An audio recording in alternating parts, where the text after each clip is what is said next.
may kausap lang si madam. And some of the police is there. Oh my god, I'm so scared. Why do you have a...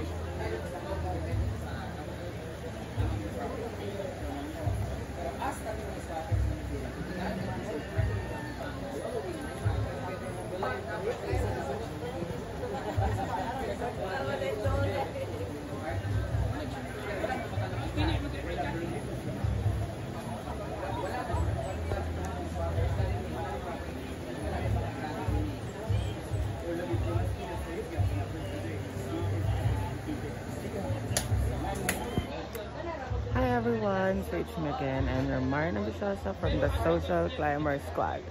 So andito na po si na madam. Ayan po si Amanda. Tapos may mga polis po. Ano kaya ang ginagawa ng mga polis dito? Nakakatakot. Ayan. Nandiyan si madam sa labas, may kausap. And ayan. Si Amanda, akala naman niya, naiintindihan niya yung pinag-uusapan. Grabe yung ano niya, tulala niya.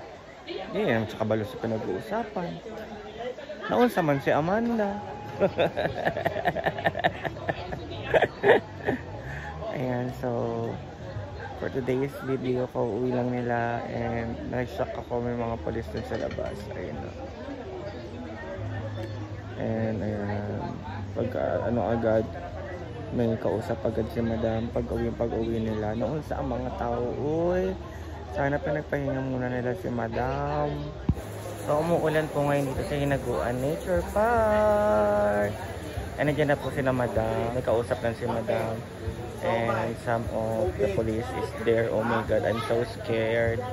Why do you have a charot English? And then si ito si Ansen, ito si Gwen, si Pangga, and then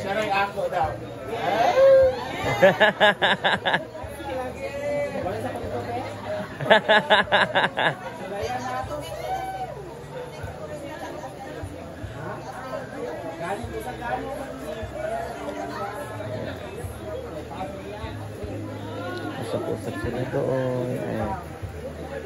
Magkasalita po ako para hindi nyo po marinig yung pinag-uusapan nila.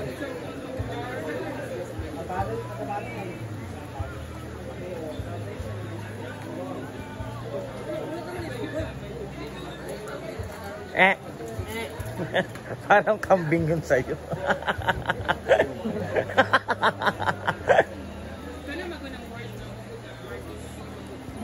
Ayan na, tapos na po sila mag-usap-usap. And then nandun din si Mama Sita. Ayan. Ayan si Sir. Hi Sir. Dito po ako nakatuto. Sir, kape ba? Na, manamig ng kape. Iya ba pagkape sa mo kay kamo na silang kapihon.